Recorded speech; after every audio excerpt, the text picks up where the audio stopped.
राधे राधे सभी को। आप अच्छे होंगे, स्वस्थ होंगे। तो जैसे कि आप जानते हैं कि ये मेरी जो वीडियो है मैंने बनाया तो माघ महीने के स्नान के ऊपर ये बनाई हुई है। जैसे कि क्या पूजा विधि होती है, कैसे हम स्नान करते हैं, किस समय स्नान करना चाहिए। तो आइए हम बताते हैं। तो माघ महीना जो होता है वो पौष पूर्णिमा से लेके माघ पूर्णिमा तक इसका स्नान किया जाता है। जो भी स्नान करने वाले हो तो इस पूर्णमासी से लेके माघ महीने की पूर्णमासी तक करते हैं। और जो स्नान किया जाता है वो ब्रह्म मुहूर्त में करना बहुत ही श्रेष्ठ माना जाता है। तो इसलिए आप सब सुबह उठकर शौच आदि से निर्वित होकर नहा धोकर अच्छे कपड़े पहनकर मन में संकल्प करें कि आज हम इस व्रत को करेंगे और 1 महीने तक मतलब हम ब्रह्म मुहूर्त में स्नान करेंगे और इसका फल आपको मिलेगा। तो स्नान करने की विधि क्या है, या तो आप गंगा जी पर जाकर किसी भी, जैसे यमुना होगी, गंगा जी होगी, या फिर काफी जो भी आपके पास सरस्वती है, या फिर नर्मदा, या फिर गोदावरी, मतलब जो भी ये कावेरी नदी हैं वहाँ पे स्नान कर सकते हो। या फिर ऐसे हो सकता है कि घर पे ही स्नान कर रहे हैं तो उसमें थोड़ा गंगा जल मिला लें और नहाते समय अपना गंगे च यमुने चैव गोदावरी सरस्वती नर्मदे सिंधु कावेरी जलेश्चिमिनी संधनी कुरु, ये मंत्र का आप जाप कर सकते हैं। अगर ये भी नहीं कर सकते तो आप क्या करें, गंगा मैया का अपना नाम मन में ले, यमुना, जो भी आप नदियों के नाम ले सकते हैं आप स्नान करते समय, वो अपने मन में ले सकते हैं। तो आप क्या करेंगे, आप स्नान करने के बाद नहा धोकर अपने अच्छे साफ सुथरे वस्त्र पहनकर और पूजा पाठ करने के लिए आप क्या करेंगे, पूजा करेंगे विष्णु भगवान का, अपने घर में पूजन करेंगे। मतलब जैसे भी कर सकते हो भैया वैसे आप कर सकते हो। और फिर क्या करेंगे, जैसे कि आपने पूजा कर लिया तो आप हमेशा भी जल तो देते ही हैं सूर्य को, तो ओम सूर्याय नमः, ओम सूर्याय नमः, ओम सूर्याय नमः ऐसे बोल सकते हो। और जो भी मतलब इस पूजा पाठ को करते हैं तो एक वो है कि मतलब माघ महीना नहाते हैं तो इसमें एक दान दान मतलब विशेष महत्व बताया गया है कि हमें दान करना होता है। भाई जिसका जितना सामर्थ्य होता है वो इतना दान कर सकता है।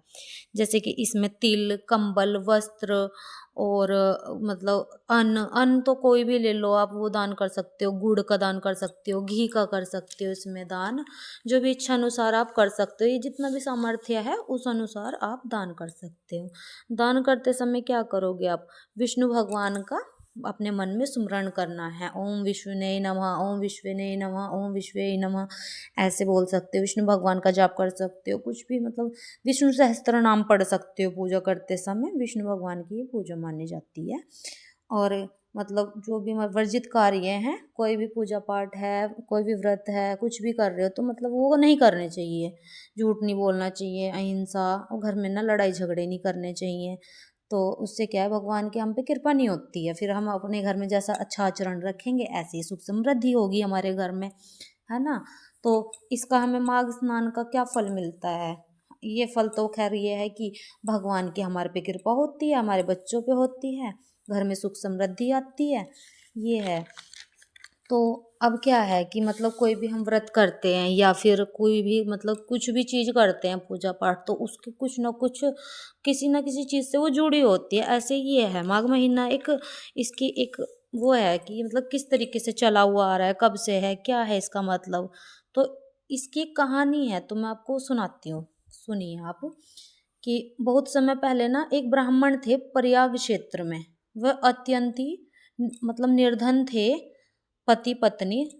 वो उनके पास ना तो धन था और ना ही वस्त्र थे पहनने के लिए। उनका जीवन ना बहुत कष्टों से भरा हुआ था।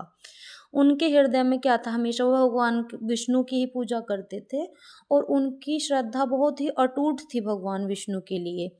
एक वर्ष मतलब माघ महीना जब आया तो उन्होंने सोचा कि हम दोनों भी मिलकर यह व्रत करते हैं, मतलब नहाते हैं हम भी माघ महीना। और भाई भाई माघ में तो ठंड होती है, बहुत कड़ाके की बहुत ठंड पड़ती है। तो मतलब दोनों ने चाहा कि हम इस बार तो जरूर गंगा जी स्नान करेंगे और चाहे कुछ हो जाए। तो दोनों भाई माघ स्नान करने के लिए तैयार हो जाते हैं। फिर क्या होता है कि मतलब भाई सबको पता है कि इस माघ महीने को स्नान करने से बड़े बड़े पाप नष्ट हो जाते हैं। तो ब्राह्मण ने असमर्थता जताई कि मतलब ना तो हमारे पास में गर्म कपड़े हैं, ना ही अन्न है, ना ही मतलब हमारे पास कुछ भी नहीं है, तो हम मतलब कैसे करेंगे। फिर भी उनका निश्चय जो था वो बहुत ही दृढ़ था। तो दोनों ने मन में संकल्प लिया कि हम चाहे कुछ भी हो जाए जरूर ही करेंगे ये व्रत हम। तो प्रतिदिन उठकर उन्होंने ब्रह्म मुहूर्त में ठंडे जल से स्नान करते रहे और मतलब गंगा जी पे गए, वो मतलब डेली वहां पे नहाते थे, स्नान करते थे और तट पर बैठकर नारायण भगवान विष्णु का जाप करते थे। तो जो भी मतलब थोड़ा बहुत खाने को मिलता या फिर मतलब उनके पास जो भी था उसी में वो संतोष रखते थे, पर भगवान विष्णु के प्रति उनकी जो श्रद्धा थी बहुत ही अटूट होती चली जा रही थी। एक दिन ठंड से कांपते हुए ब्राह्मण गंगा नदी के तट पर बेहोश हो गए, क्योंकि ठंड इतनी थी। फिर भाई जो भी था उनके पास में उसी में वो गुजारा कर रहे थे। तो जो ब्राह्मण थे उनकी जो पत्नी थी वो बहुत ही परेशान हुई, रोने लगी कि भाई हम तो भगवान विष्णु का पूजन कर रहे हैं, जाप कर रहे हैं, फिर भी हमारी परीक्षा ले रहे हैं। वो बहुत ही रो रही थी ना। फिर उन्होंने कहा, हे नारायण, मतलब भगवान विष्णु को ध्यान करा, उन्हें याद करा कि हमने तो केवल आपकी आज्ञा मानी है, यदि आप हमारी परीक्षा ले रहे हैं तो हमें स्वीकार है। देखो उनका कितना निश्चय दृढ़ था कि उन्होंने क्या कहा कि आप हमारी परीक्षा ले रहे हो तो हमें ये भी स्वीकार है। फिर उनकी पत्नी की ऐसी बात देखकर तो भगवान विष्णु ने उन्हें आकाश से प्रकाश हुआ और दर्शन दिए, और वे भगवान विष्णु उनके ऐसे संकल्प को देखकर बहुत ही प्रसन्न हुए कि मतलब इतनी परेशान परिस्थिति में भी उन्होंने क्या मतलब भगवान विष्णु के प्रति जो अटूट विश्वास था वो नहीं छोड़ा। तो भगवान स्वयं प्रकट हुए, आकाश से प्रकाश हुआ। तो भगवान विष्णु स्वयं बोले कि हे ब्राह्मण, तुमने माघ स्नान संयम और शक्ति का पालन किया, तुमने मतलब इतनी परेशानी होते हुए भी यह पूरा किया। तुम्हारे इस उससे मैं बहुत ही प्रसन्न हूँ कि तुमने मतलब मेरे प्रति जो तुम्हारा अटूट विश्वास था उसे टूटने नहीं दिया, और जो ये व्रत है इतने संयम से किया। तो यह साधारण कर्म नहीं है जो तुमने किया है, भगवान विष्णु ने ब्राह्मण से कही, यह हजारों यज्ञों के समान है जो ये तुमने किया है। फिर भगवान विष्णु ने उन्हें दिव्य वस्त्र, अच्छे अच्छे कपड़े, अन्न और स्वस्थ जीवन प्रदान किया। इतना ही नहीं, जीवन के अंत में दोनों बैकुंठ को गए। उन्हें बैकुंठ धाम जाने के लिए भगवान विष्णु ने बोला कि आप जब तक जियोगे उसके बाद फिर आप बैकुंठ धाम जाओगे। तो जब तक जिए तो स्वस्थ रहे, उसके बाद भी देखो जाना तो सभी को है। एक ये जो शरीर भगवान ने हमें दिया है तो इसका अंत भी है। तो अंत समय में वो बैकुंठ धाम को गए। माघ केवल स्नान ही नहीं है, संयम और भक्ति मास है। मतलब संयम से इस और भक्ति से, जैसे मतलब ब्राह्मण और उनकी पत्नी ने यह व्रत किया, तो चाहिए कि सभी ऐसे बनाए रखें, अपने मन में अटूट विश्वास बनाए रखें। ये जो स्नान है, भगवान बोलते हैं कि ये जो स्नान है ना, ये 1000 फलों के बराबर है, मतलब 1000 यज्ञों के फलों के बराबर है। जैसे आप यज्ञ करते हो, एक यज्ञ का जो फल मिलता है ना, इतना ही फल 1000 यज्ञों को करके मिलता है ना, जो वो हमें इस स्नान को करने से मिलता है। तो भगवान विष्णु की मतलब ये जो कहानी सुनी है आपने, तो ये इसी बात का वो है कि मतलब हम भगवान के ऊपर जितने भी अपने अटूट विश्वास बनाते हैं तो भगवान हमें कहीं ना कहीं फल देते हैं। तो भगवान मतलब चाहे हम किसी की भी आराधना करें, देखो घर में पॉजिटिविटी आती है, नकारात्मकता दूर होती है, नेगेटिविटी दूर होती है।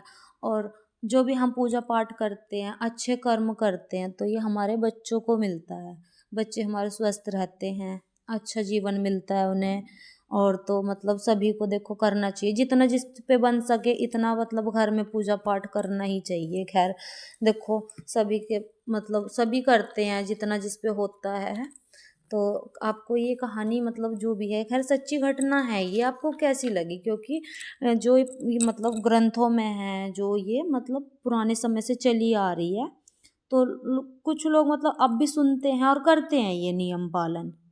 तो आपको मतलब ये वीडियो मेरी कैसी लगी तो कमेंट करना और सब्सक्राइब करना प्लीज़, सपोर्ट करें आप मुझे। देखो आपके सपोर्ट के बिना तो खैर कुछ नहीं हो पाएगा, आप लोग सपोर्ट करोगे तो हम आगे बढ़ेंगे और ऐसे ही अच्छी अच्छी वीडियो आपके लिए लाते रहेंगे।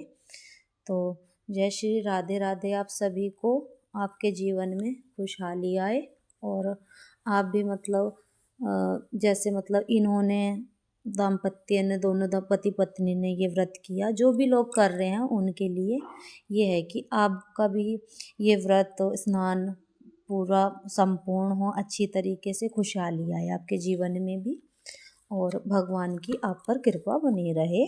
तो राधे राधे सभी को, जय